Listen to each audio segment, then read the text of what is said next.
Good afternoon.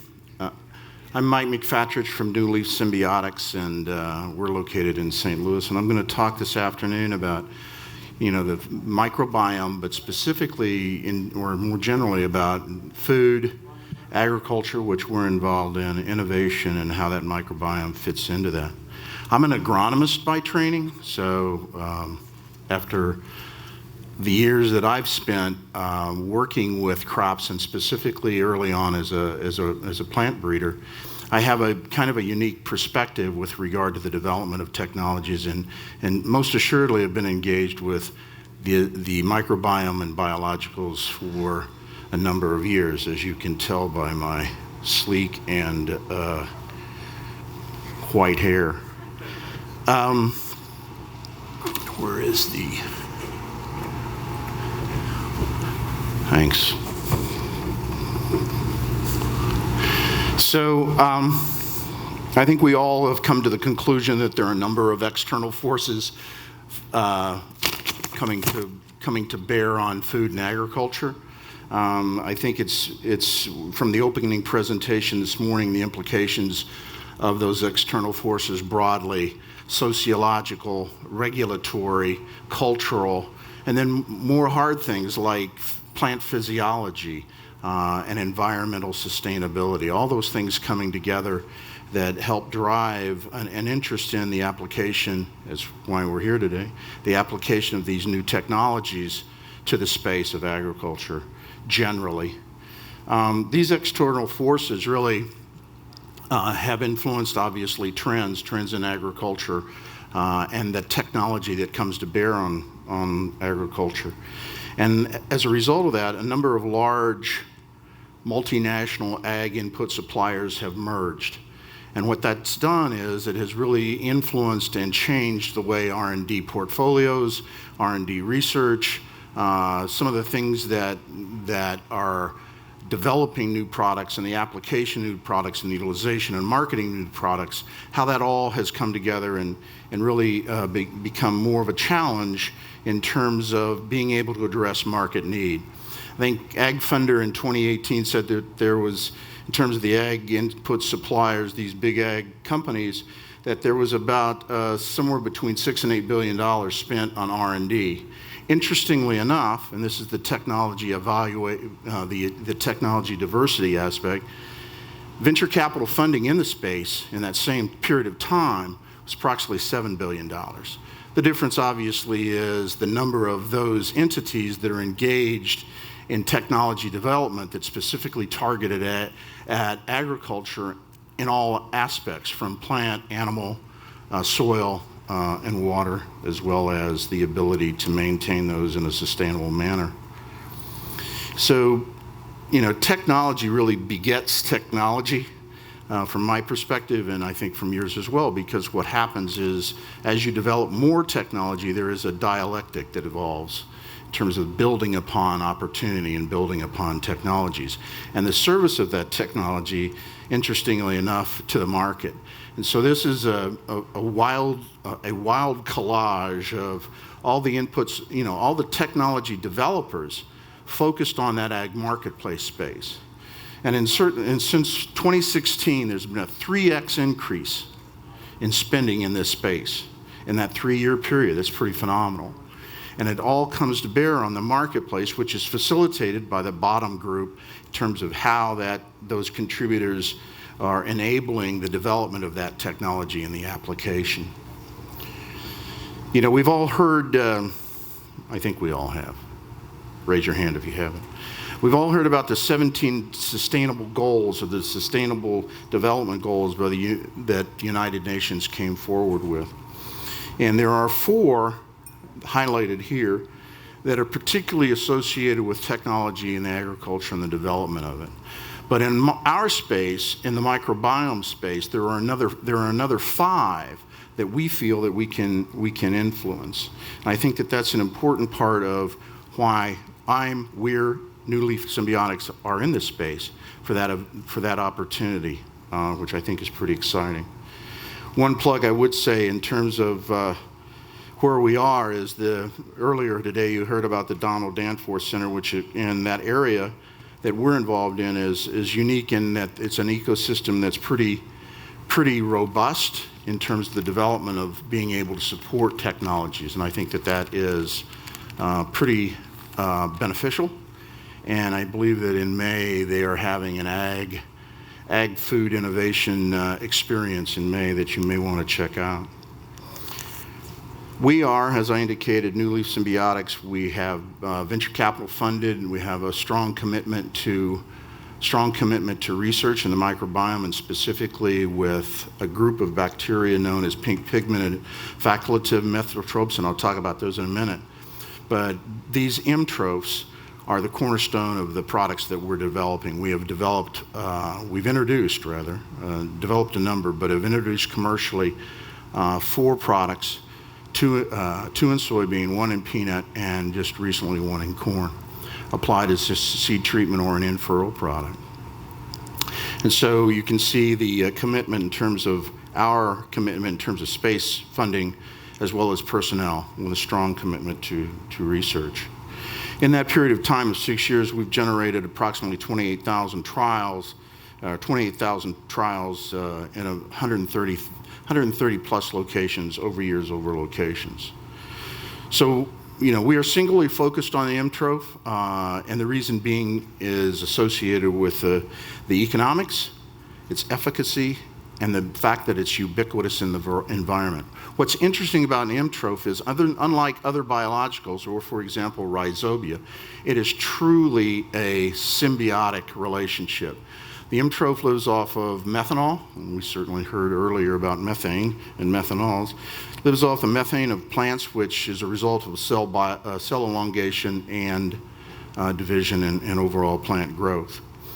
In terms of economics, the ability to use this particular bacteria in a way that to commercialize provides a speed to the market in terms of being economically viable when developing products. In terms of efficacy, we've demonstrated that, and I'll show you a little bit more about that.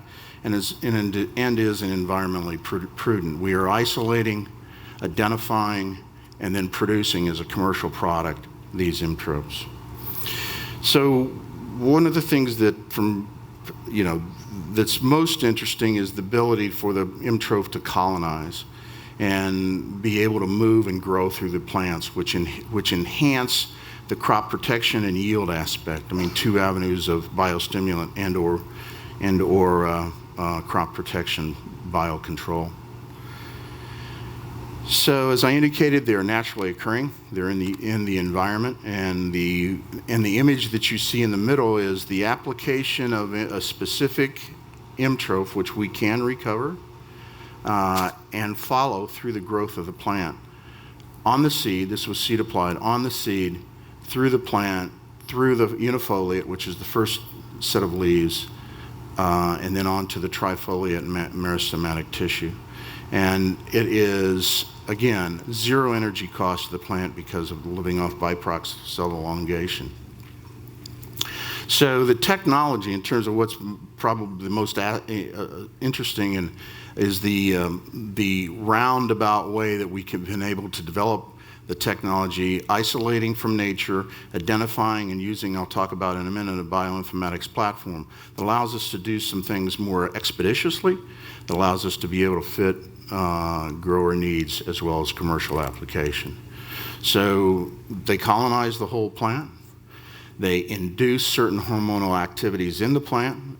So for example, stress mitigation is an ethylene factor which can be mitigated by certain emtrophs, which ultimately can enhance through root architecture, enhance nutrient uptake, that allows for increased vigor and yield and increased photosynthetic activity, which contributes to yield, as well as, and I'll talk about later, some of the qualitative aspects associated with utilization of emtrophs.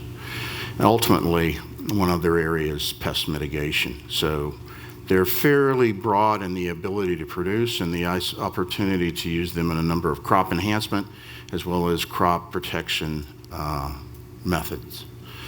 So one of the key elements, the nexus of bringing some of the technology and machine learning, is exemplified by our utilization of the prescriptive biologics knowledge base, which is a computational bioinformatics platform that allows us to sequence, it allows us to use the sequenced information of the 12,000 plus strains that we have in our library.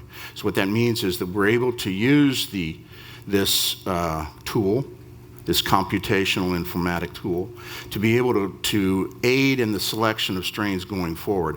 Obviously, you have to have the phenotypic information, but sequencing the strains, identifying the associations associated with certain phenotypic characteristics, and being able to use that to select additional strains that perform in a substantially similar manner. It means that we can move quickly to the field with a certain level of certainty. So what's pretty cool is, as I've indicated, I think what we're talking about is being able to deliver an environmentally prudent product that's naturally occurring. But in this particular instance, I wanted to show you what that really translates to in terms of performance. So there is a pest, and some of you may be aware, called corn rootworm. BT corn, or transformed corn, below ground trait corn, was really a technology introduced 15 plus years ago to mitigate rootworm feeding. And rootworm is actually a beetle that lays eggs in the soil, and they pupate, and the larvae feed on the roots. What you have here is an untreated corn hybrid on the left without Terrasem, which is the branded name for our technology. And then that same untreated hybrid, same genetic platform, no below ground trait on the right with the Terrasem product. So you're seeing a mitigation in feeding. And so, you combine this with a yield candidate or use it alone, applied either as an in-furrow application or as a seed treatment. And in fact, we have seen activity applied foliarly. It is pretty phenomenal technology. And we've been working with this about 4 years now, and are about 18 months off from some EPA submission. Again, this is a naturally occurring bacteria identified, and in the process of developing manufacturer protocols around it. And then that's that's on the left, or on the right, you can see the implications associated with what rootworm feeding means. It means a corn falls over, it's not harvestable. We also have the same thing going on in several diseases. Pythium is one, which is a water mold disease, a big problem in stand establishment, a big problem in soybean. So, that is really an area, in addition to biostimulants, the ability to enhance yield, but also protect yield. Other aspects associated with imtropes are the ability to contribute to crop quality. And probably the most interesting from work that we've just initiated is the ability to, what we've determined from grain samples last year, and we're carrying forward with this work, is not only are we providing a yield increase, but we're also looking at an increase in oil and protein, significant increase in oil and protein. Crude fat is related to oil in soybean. And so, and that in and of itself is pretty strange, because as you increase protein, you generally decrease oil. So now the next step for us is to look at what that quality, what kind of oil, whether it's linoleic or linoleic oil. We talked about flavor, and I thought it was interesting. AeroFarms talked about the ability to influence flavor by certain environmental things, certain fertility regimes, lighting, some of these things.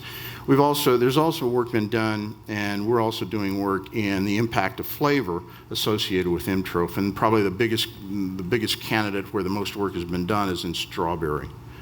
The influence of methyltropes and being able to influence that flavor. Understanding the unique thing about methyltropes, that can exist epiphytically and endophytically, on, and in some respects within the cell, communicating to the protoplast itself. So pretty amazing. And they've evolved as plants have evolved. So they're as old as plants are. So it's obvious that from our perspective, we are in an environment, in this, goal number 17 of the UN is the partnerships and collaborations in which we benefit, being in St. Louis, by associating with the Danforth Center and some of the VC-funded and/or startups that are in the area that allow us to do some of the work that we do. Having access to that greenhouse space, having access to other things associated with the genomics of the bacteria, as well as some of the diseases that we're working with. So one thing that's really, from my perspective, is where we focus and what we're focused on. In the case of emtrophs, which is a pretty amazing technology, not only are we talking about mitigation of pests, we're talking about the potential to enhance fertility utilization and uptake by virtue of improved root architecture, quality, and general yield. And the other thing about quality is not only the quality at harvest, but in the case, let's say, of potato, can we influence the storability of that crop post-harvest, which we talked about. So thank you very much. I appreciate having the chance to visit with you all.